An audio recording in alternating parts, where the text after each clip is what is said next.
Hei, kenapa tiba-tiba lu berdoa? Kenapa? Selama ini kan engkau tidak tahu berdoa.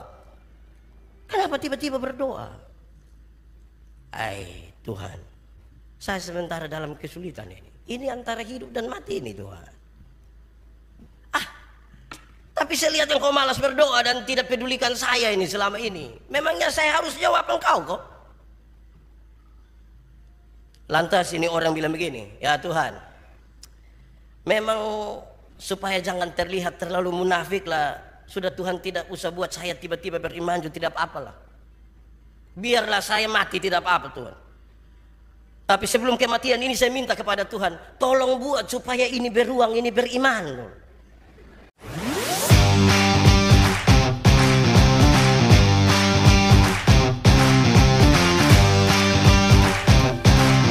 Bapak Ibu Saudara-saudara, hari ini tema yang ditetapkan oleh Majelis Node Gemit adalah gereja yang berdoa. Dengan pembacaan terambil dari pertama Timotius pasal 2 ayat 1 sampai ayat yang ke-7. Diharapkan bahwa setelah pemberitaan ini semua orang, paling tidak anggota gereja Masih Injili Timor, dapat menghidupi hidupnya dengan doa dan jemaat dengan doa. Pertama Timotius pasal 2 ayat 1 sampai ayat yang ke-7 mengenai doa jemaat.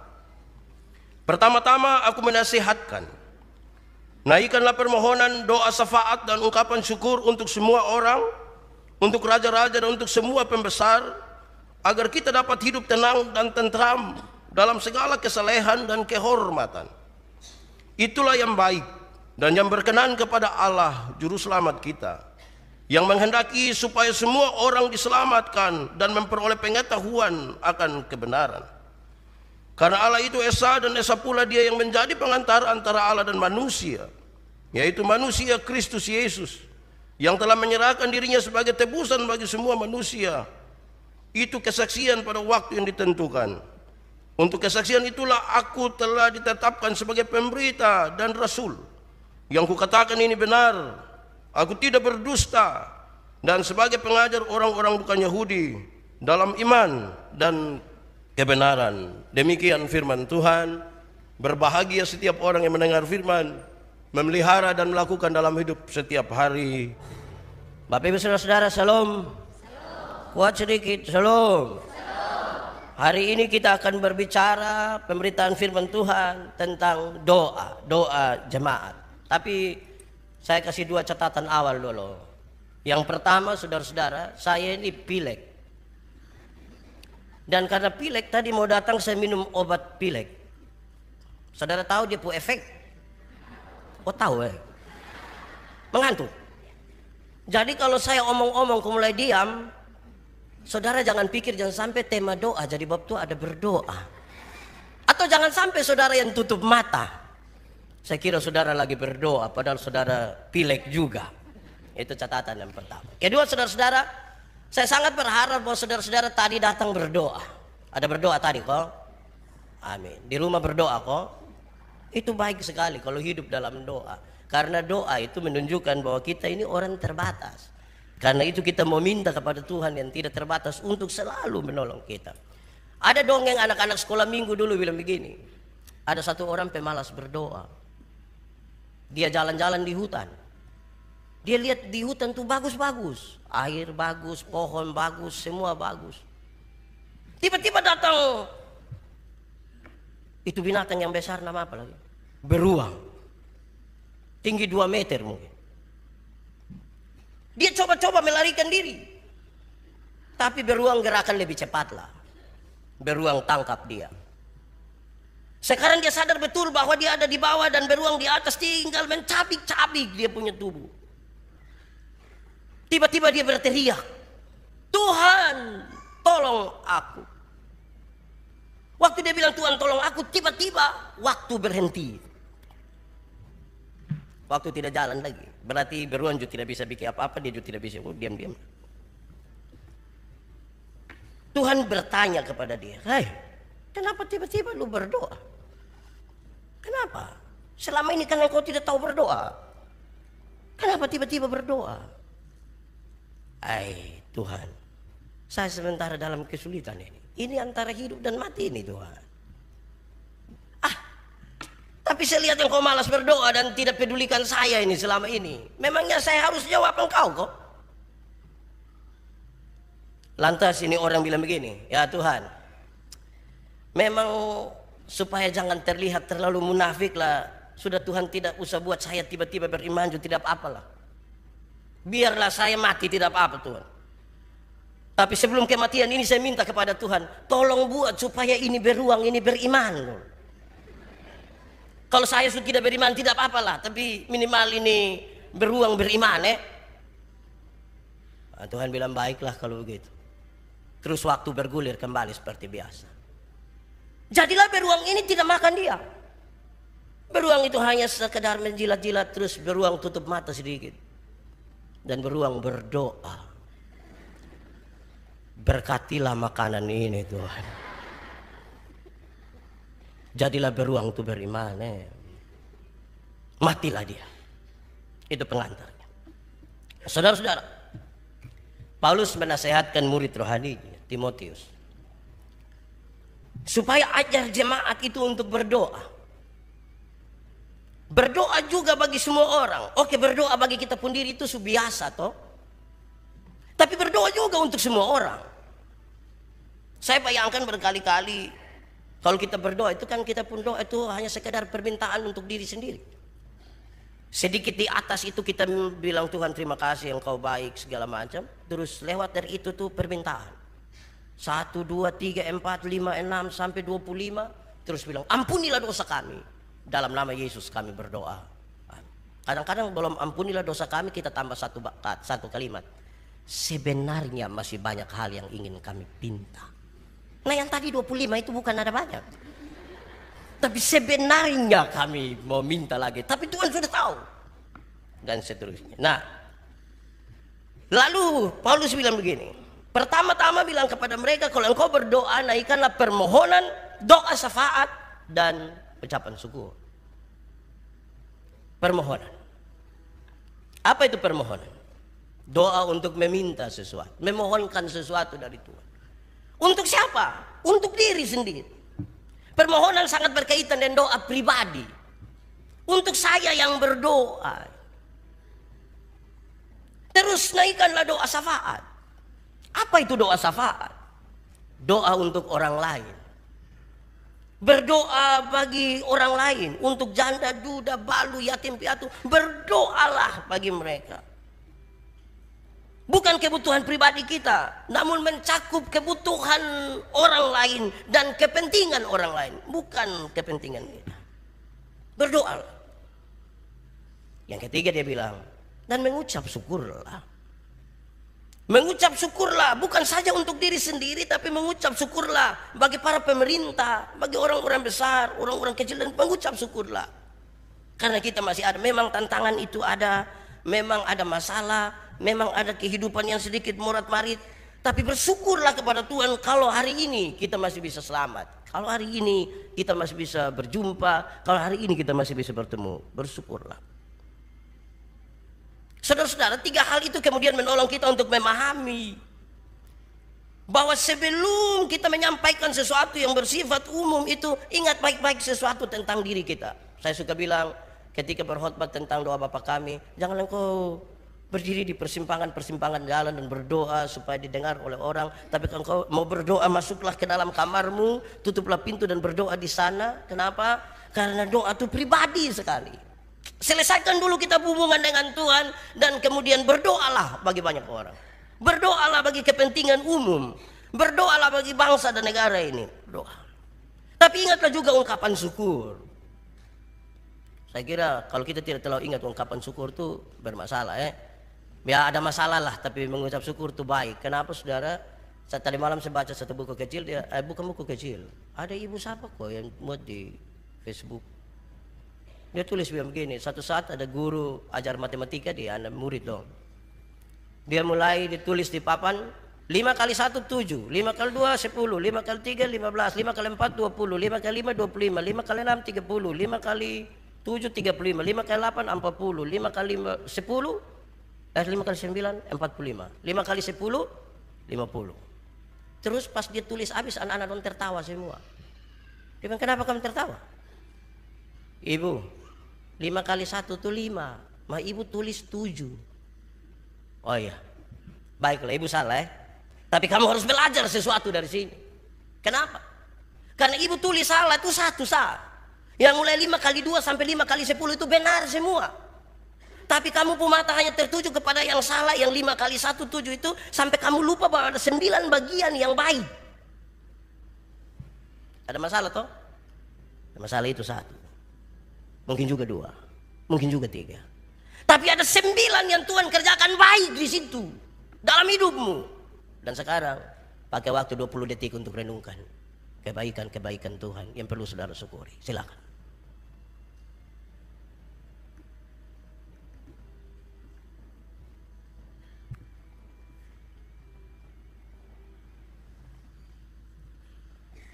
Ada yang mesti disyukuri pasti. Memang ada masalah. Tapi jangan mata yang tertuju pada masalah itu membutakan kita untuk tidak pernah menyampaikan syukur. Hanya keluhan kita kepada Tuhan Allah. Paling tidak itu diajarkan buat.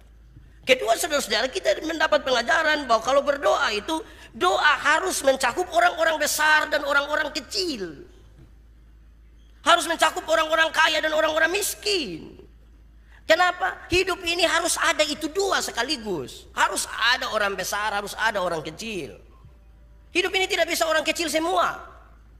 Kalau kita semua orang kecil, kita duduk beliat sah. Hidup juga tidak bisa hanya orang besar-besar doang. Karena itu juga kita duduk beliat saja.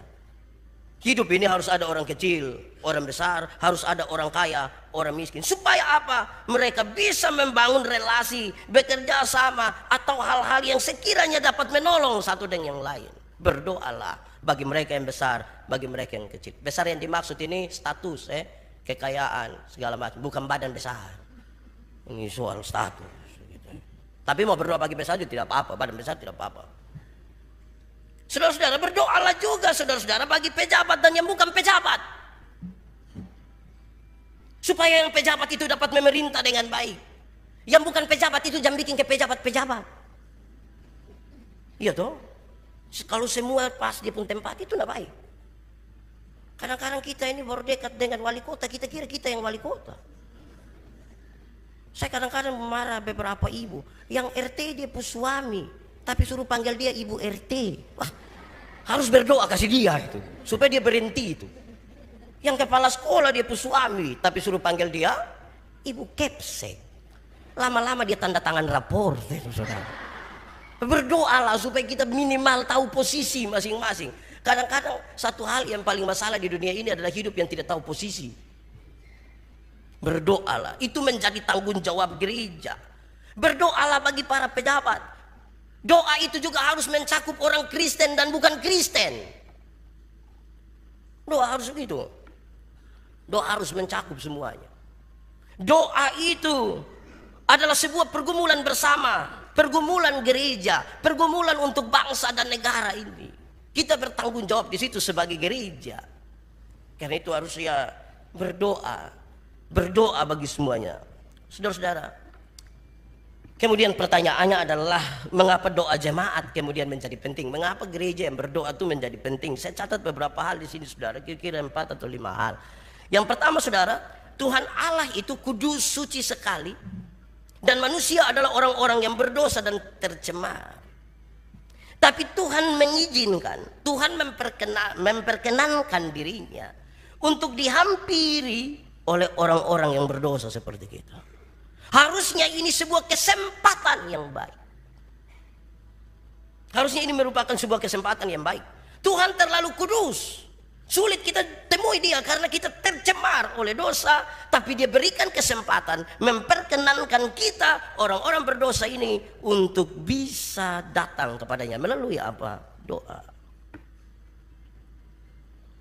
Hari Jumat tanggal 7 Sekolah Dian Harapan retreat di Soe, dan mereka minta saya bicara salah satu tentang doa. Orang yang malas berdoa itu saya bilang, orang yang malas berdoa itu adalah orang-orang yang bermasalah dalam hubungannya dengan Tuhan. Signal dia dengan Tuhan, konektivitas dia dengan Tuhan bermasalah sekali. Sangat bermasalah kalau orang tidak suka berdoa. Minimal kalau orang mau berdoa itu kan minimal dia berdoa bagi dirinya sendiri. Tapi kalau dia pada dasarnya sudah tidak suka berdoa, itu berarti konektivitasnya rusak, signalnya bermasalah, berarti dirinya juga menjadi tidak penting dalam tanda petik, apalagi orang lain.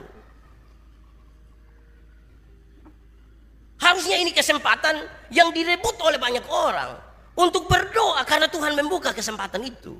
Untuk kita yang berdosa boleh datang kepadanya. Harusnya ini kesempatan baik. Doa itu yang kedua, memungkinkan kita ada dalam kehidupan jasmani dan rohani yang tentram. Memungkinkan kita untuk ada dalam kehidupan jasmani dan rohani yang tentram.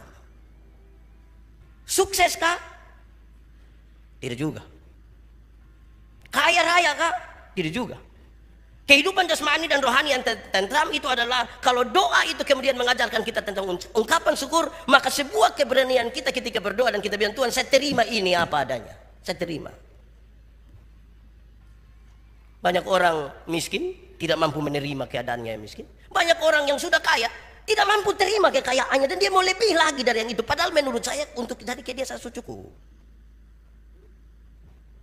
Bersyukur untuk sebuah keadaan yang ada. Lalu sukses seperti apa? Saya bicara di mana-mana. Sukses itu ada dua. Satu, sukses yang tampak. Dulu jalan kaki. Sekarang naik oto. Grab. Itu tandanya dia sudah bisa bikin aplikasi toh. Sukses lah. Dulu miskin, sekarang kaya. Dulu sendiri, sekarang punya teman banyak. Sekarang bersahabat dengan para pejabat. Sukses. Kelihatan. Tampak. Tapi saudara tahu, semua sukses yang tampak itu bisa direkayasa. Semua yang kelihatan di mata orang itu bisa direkayasa. Bisa tipu-tipu sedikit. Tapi ada kesuksesan kedua, adalah kesuksesan di sini. Sukses batinia, sukses spiritual. Di sini ada tiga hal yang serius. Satu, di sini ada kejujuran. Jujur di sini kita jujur. Kadang-kadang orang lihat kita, wah itu orang wah. Waktu kita lihat kita sendiri kita bilang ini orang bukan wah, wih. Wah itu kan wah. Kalau wih itu kecil. Di hadapan orang kita bisa merekayasa untuk orang bisa bilang wah. Tapi waktu kita jujur terhadap diri sendiri, kita bukan siapa-siapa. Kita kecil sekali. Bahkan kita ketakutan dan banyak hal. Di sini ada pengakuan dosa. Di sini ada pengakuan dosa. Saudara tidak mungkin mengaku dosa di hadapan umum toh. Paling-paling dosa-dosa yang standar lah. Saya terlanjur maki sebuah anak. Tuhan saya mengaku. Itu saudara bisa berdoa di sini dan mengaku. Tapi yang tadi malam tuh, yang ada itu kan tidak mengaku. Itu di sini itu, ini di sini. Dan yang ketiga saudara. Ini adalah benteng paling kuat, benteng paling terakhir, di mana kita berhadapan dengan tantangan dan cobaan di dunia, di sini. Sebab mata kita ini saudara-saudara, ketika melihat yang wah itu, kita tidak sanggup menahannya. Di sini di pembenteng. Atau dalam bahasa lain saya katakan, roh itu memang penurut, tapi daging lemah. Coba angkat tangan yang daging sulemah. Jangan itu juga pengakuan dosa nanti. Ya kira-kira begitu. Karena itu saya ingin mengatakan kepada saudara bahwa ketika kita bicara tentang gereja yang berdoa, poinnya di sini, berdoa itu adalah sebuah gerakan bersama-sama menuju satu arah dalam hal komunikasi dan kesatuan dengan Tuhan. Komunikasi dan kesatuan dengan Tuhan. Jangan hanya berkomunikasi tanpa membangun kesatuan. Dua-dua menjadi penting. Gerakan bersama satu gereja besar ini untuk berkomunikasi dengan Tuhan dan membangun hubungan yang kuat dengan Tuhan, persekutuan. Karena itu saudara-saudara, bagi sebuah pembangunan dan pengelolaan gereja, doa menjadi syarat mutlak. Doa menjadi syarat mutlak supaya nanti kekuatan kita arahkan kepada kekuatan gereja yang berdoa, bukan pada kekuatan finansial. Bukan pada kekuatan, tapi gereja yang mau berdoa. Saudara-saudara, sekarang mari kita renungkan beberapa hal ini. Mengapa harus berdoa bagi orang lain? Kenapa harus berdoa bagi orang lain? supaya kita memperoleh hidup yang tentram. Begitu toh tadi menurut yang saya katakan. Yang aman. Disinilah kita memberikan seluruh pikiran kita, perasaan kita kepada Tuhan. Ini menjadi kalimat kunci saya untuk beberapa waktu terakhir. Doa itu membiarkan seluruh pikiran dan perasaan kita Tuhan kuasai. Kenapa? Karena kalau pikiran ini kita biarkan, dia menjadi liar sekali. Kayak ular minyak. Perasaan juga ini kalau kita biarkan itu, ini perasaan pemau ini aneh-aneh.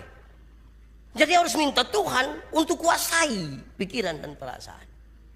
Saudara, ada satu waktu awal bulan Januari yang lalu, ada satu sekolah, saya tidak usah sebut itu nama sekolah ya. Dia merayakan Natal. Ada seorang ibu telepon saya, Pak Pendeta, bisa kau pimpin acara Natal kami itu sekolah? Ibu itu tanggal berapa, jam berapa? Dia sebut tanggal, tapi saya ingat waktu persis itu jam 8 pagi. Saya bilang, ibu tidak bisa. Karena apa? Karena jam yang sama, hari yang sama itu saya pimpin satu Natal di SMP Angkasa di Penfui.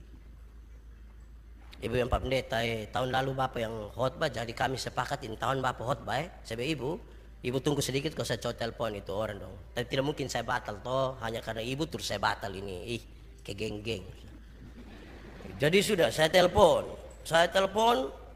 Pak Guru, ini baru ada yang kasih tahu saya untuk pimpin tanggal 8 itu jam 8 pagi. Bapak dong bisa geser sedikit jam 10 pagi kok. Oh Bapak tidak apa-apa Bapak. Boleh, nanti anak-anak menunggu, tidak apa-apa.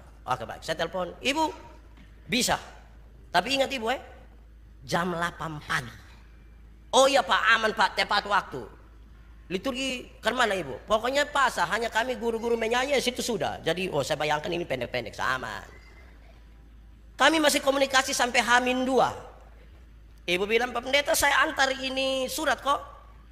Jangan ibu, cari saya susah. Jadi ibu foto ke WA saya. Jangan, kami mau antar. Jangan ibu, cari saya susah. Saya ini kayak apa kok, hilang-hilang.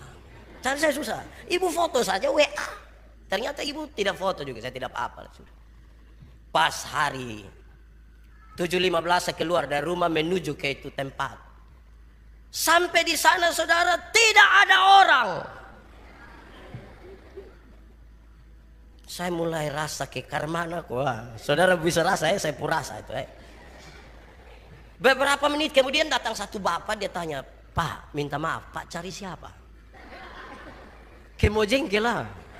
Terus saya bilang begini, Bapak ini sekolah ini ada Natal kok, karena saya mau datang pimpin di sini. Oh Pak betul, kita Natal Pak. Tapi ini acara Natal tuh di Gereja Anugerah El Tari, bukan di sini. Bayangkan kami dua omong jam tidak kasih tahu tempat. Dia kira saya ini penuh karunia, jadi bisa tahu itu tempat di mana. Saya cepat-cepat balik koto lari ke Gereja Anugerah. Sampai di sana 8:10. Sampai di gereja itu masih juga saya sendiri. Mungkin saya bersama-sama dengan Yesus saja. Dalam kesendirian itu tiba-tiba datang Pak Kepala Sekolah. Shalom Pak Pendeta. Shalom. Kami kenal, kami dua bercerita. Terus dia bilang begini, Pak Pendeta, kenapa Pak Pendeta datang tempo-tempo?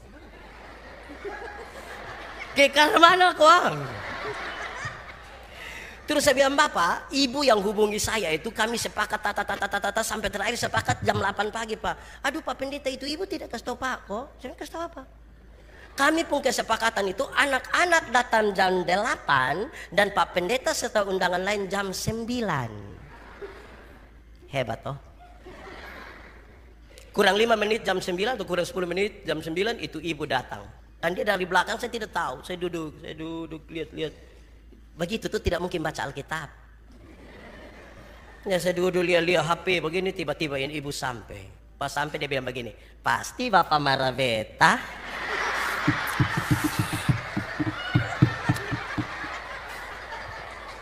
Bisa rasa kok saudara? Bisa rasa itu tak cek kok?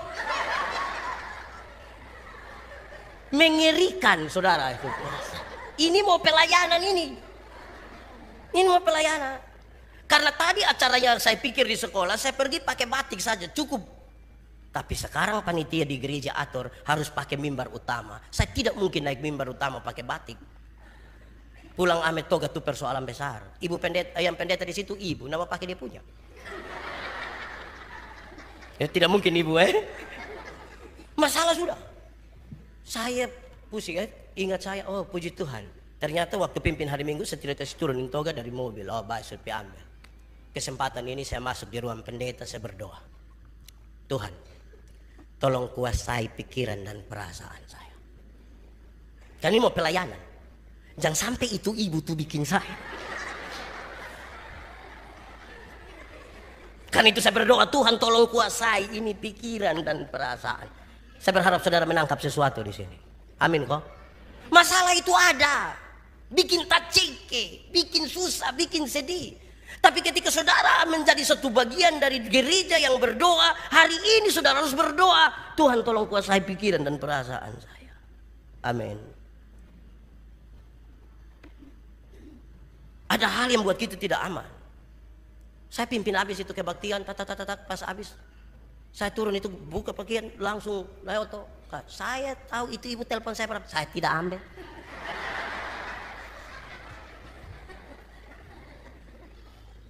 Siang jam 2 dia datang di rumah minta maaf. Saya rasa berdosa sekali. Kenapa sih? Tapi memang manusia. Itu kata manusia itu yang biasa bikin celaka kita. Karena ketika kita bilang manusia, kita melegalkan segala sesuatu dan tidak membiarkan pikiran dan perasaan kita Tuhan kuasai. Tadi saya bilang, kalau Anda membiarkan pikiranmu, membiarkan pikiranmu tidak dikuasai oleh Tuhan, liar itu pikiran. Perasaan pun liar. Saya bilang kepada anak-anak muda, kamu harus jaga itu perasaan. Sebab kalau tidak jaga itu perasaan liar. Semua yang bernapas kamu suka habis. Karena itu jaga itu perasaan. Itu pertama. Kedua saudara, kita harus berdoa bagi semua orang karena itu kerinduan Tuhan sebenarnya. Tuhan merindukan semua orang diselamatkan dan memahami kebenaran Tuhan secara sempurna. Saudara tahu, di sini kita belajar bahwa doa itu mengajarkan kita dalam persekutuan gereja supaya kita tidak egois. Supaya kita tidak egois. Ingat-ingat orang lain. Dan itu begitu penting. Tidak boleh egois. Satu pagi saya dan ibu bawa anak-anak mau antar Jonathan ke Ernona. Terus Dona dan Gian sudahlah siap di Ernona saja. Baru pulang datang masuk sekolah. Ini anak dong bermain, berlari segala macam. Yesus 6:30 lebih. Paksa-paksa dong siap habis. Kami rasa pasti terlambat. Terus oke, mau jalan berdoa. Dona pun doa tuh menarik. Tuhan, sekarang kakak Dona dan adik Gian mau ke sekolah. Tuhan tolong supaya kami bisa sekolah dengan baik. Terus dia koma sedikit, dia lanjut. Tuhan tolong supaya saya jangan terlambat. So habis saya bilang, apa? Jangan terlambat. Kamu yang bermain-bermain mau berdoa supaya tagal engkau orang lain tunggu. Doa macam apa itu? Itu doa terlalu egois. Kita yang bermain-bermain supaya datang terlambat, tapi kita berdoa Tuhan, biar kau guru dong bercerita kau sengaja lupa pukul bel. Bayangkan itu terlalu sekali itu anak pun doa. Saya hampir tanya siapa yang ajar. Saya takut kalau dijawab Bapak tuh, itu saya takut.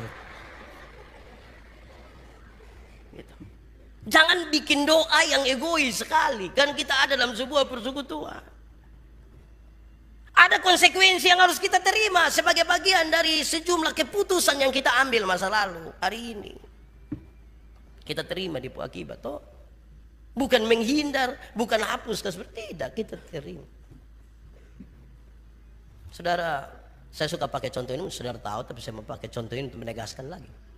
Ada orang tukang minum sopi, merokok, ngerisa, tiba-tiba dia pergi ke periksa di Prodia, ternyata dia punya hati sebelah rusak.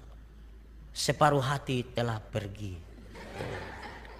Terus dia berdoa, Tuhan minta ampun, Tuhan saya minta. Tuhan kasih ampun kok tidak? Tuhan kasih ampun. Tapi waktu Tuhan kasih ampun, itu separuh hati yang telah pergi itu datang kembali. Dia pipi terus. Jadi ada konsekuensi yang harus kita terima. Karena itu saya mulai poin tadi dengan jaga pikiran, jaga hati, supaya jangan ada konsekuensi yang akan kita terima. Tapi kalau sudah ada konsekuensi, berdoalah supaya kita kuat di situ. Berdoalah supaya kita kuat di situ. Dan orang-orang yang berdoa itu yang akan menikmati kekuatan di tengah-tengah konsekuensi hidup yang dialami sebagai bagian dari pengambilan keputusan di masa lalu. Atau perkara-perkara hari ini yang dialami. Ketiga, kenapa kita mesti berdoa untuk orang lain? Kenapa gereja harus sibuk-sibuk berdoa bagi dunia?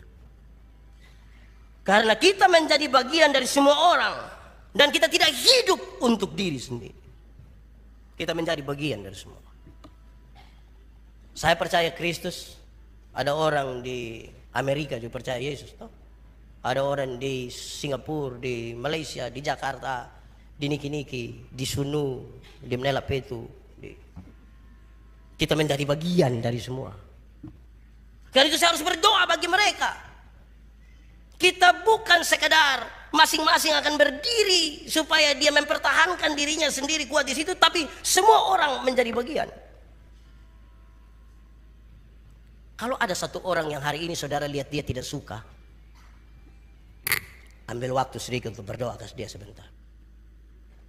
Ada satu orang di sini yang saudara tidak suka kok. Jangan angguk kepala. Nanti habis ini berdoa sedikit buat dia toh. Dan tugas kita begitu. Misalnya kalau saudara tidak suka ada satu orang di muka sini pakai baju hitam.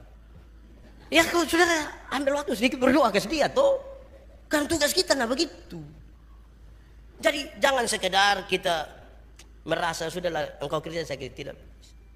Saya baca satu buku kecil dia tulis ini kisah, dia bilang satu saat masuk gereja pendeta berkhotbah semua ada baik-baik tapi ada satu dia tidur. Dia tidur sono-sono begitu terus pendeta tanya begini. Yang mau masuk sorga silakan berdiri. Semua berdiri. Kecuali yang tidur. Oke silakan duduk. Pendeta bilang yang mau masuk neraka silakan berdiri. Rupa-rupanya tadi kan semua lihat apa ada yang kurang. Wih, dia tabak. Yang mau masuk neraka silakan berdiri. Dia berdiri.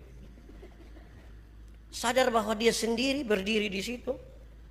Pendeta tanya, kenapa engkau sendiri berdiri? Mau masuk neraka? Dia bilang, Bapak, saya berdiri ini kan saya perasaan kalau Bapak berdiri sendiri di situ.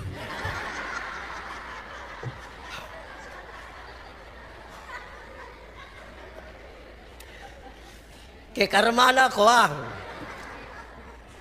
Tapi solidaritas kita bukan solidaritas yang macam begini ini toh. Saya berdoa bagi dia karena saya peduli terhadap dia. Nanti doa habis baru kita ingin melakukan sesuatu bagi dia ya tidak apa-apa lah. Tidak apa-apa. Tapi doa itu menjadi penting bagi semua orang. Pulang lakukan sesuatu. Kalau saudara tidak mampu menolong saya ketika saya susah, minimal saudara berdoa buat saya. Tanpa harus saya tahu. Pikirkanlah satu dua orang yang akan saudara doakan hari ini. Mungkin mamantu kok. Mungkin ipar kok. Berdoa pikirkan ini. Saudara tidak boleh hanya sekedar terlihat rohani. Tapi memang harus bagus-bagus. Ada satu guru di sekolah Kristen satu. Guru baru. Dia masuk sekolah begini. Di ruang perlengkapan kok mau buka ini lemari. Ternyata kombinasi nomornya suka tahu dia tadi mah dia lupa. Ya dia pulang datang, dia kasih tahu pendeta yang kalau itu sekolah, Pak Pendeta, saya sudah lupa ini nomor kombinasi lemari, jadi tidak bisa buka ini. Oh, mari kedua pi. Sampai sana Pak Pendeta tekan 2 kali, sudah 2 nomor terus Pak Pendeta agak ragu sedikit. Terus Pak Pendeta angkat muka ke atas sambil mengucapkan 1-2 kalimat. Terus dia tenda saya begini, terbuka. Ini guru baru pun kagum. Woi Bapak, saya kagum sekali dengan Bapak. Bapak ini ketika tidak ada masalah, Bapak tinggal menengadah ke atas langsung. Pak Pendeta bilang, lu jangan begitu juga. Ini nomornya ada tulis di situ. Jadi saya angkat muka, terus saya lihat. Kadang-kadang kita menipu orang dan kita pun tampilan yang sepertinya rohani sebenarnya. Padahal jam begitu tulus-tulus ah. Memang kesalahan pendeta dia kasih tahu memang habis seperti bilang. Tapi jangan jadi orang yang tampilannya rohani, isinya roh halus. Saya kira itu tidak sehat itu. Mari kita tunduk kepala di hadapan Tuhan. Kita angkat hati kita. Mari berdoa untuk semua orang. Bahkan mungkin orang-orang yang sudah tidak suka hari ini.